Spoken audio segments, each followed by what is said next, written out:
Hello viewers, అందరికీ నమస్కారం. ఇది మీ స్వరార్చన. ఈ ఛానల్ ఫస్ట్ స్టార్ట్ చేయడానికి కారణం ఏంటంటే, నా వాయిస్ ద్వారా మీకు కొన్ని interesting stories or novels or any books present ట్రెండింగ్లో ఉన్నవి వినిపిద్దామని స్టార్ట్ చేశాను. మీకు గనక నా వాయిస్ ద్వారా ఈ కథలు వినటం గనక నచ్చితే లైక్ చేసి, సబ్స్క్రైబ్ చేసి, షేర్ చేయండి.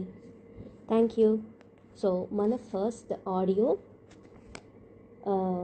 ఆన్ ఏ బుక్ కడలి చిక్లెట్, దట్ ఈస్ చిక్లెట్ బుక్. మీకు తెలిసిందే, చాలా ఫేమస్ అయింది ఈ మధ్య. సో ముందుగా ఈ బుక్ వెనకాల కవర్ పేజ్ మీద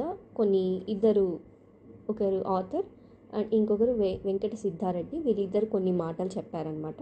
సో అది మీకు చదివి వినిపిస్తాను. ఎలాంటి పుస్తకమైనా మన ఆలోచన తీరుని పదును పెట్టాలి, ముందుకు నడపాలి. అలాంటి సాహిత్యం మనల్ని మనం బెటర్ ఇండివిజువల్గా మార్చుకోవటానికి సహాయపడుతుంది. చిక్లెట్ అచ్చం అలాంటి రచనే.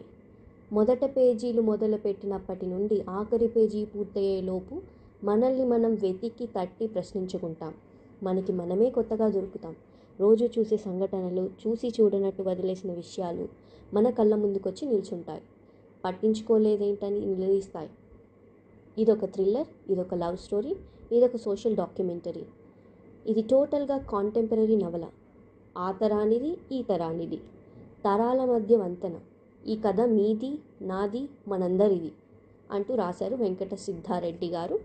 నెక్స్ట్ సృజనా ప్రసాద్ గారు ఏం రాశారంటే, ఈ పుస్తకం ఎందుకు చదవాలి? ఈ నవల ఎవరి కోసమో కాదు, మీకోసం మీరు చదవండి. మీలోని అనేక స్టిగ్మాలు పోవడానికి చదవండి. మిమ్మల్ని మీరు ఎడ్యుకేట్ చేసుకోవడానికి చదవండి. Women is just a human, she is neither the goddess nor the devil అనే రియలైజేషన్ రావడం కోసం ఈ నవల చదవండి అంటూ రాశారు.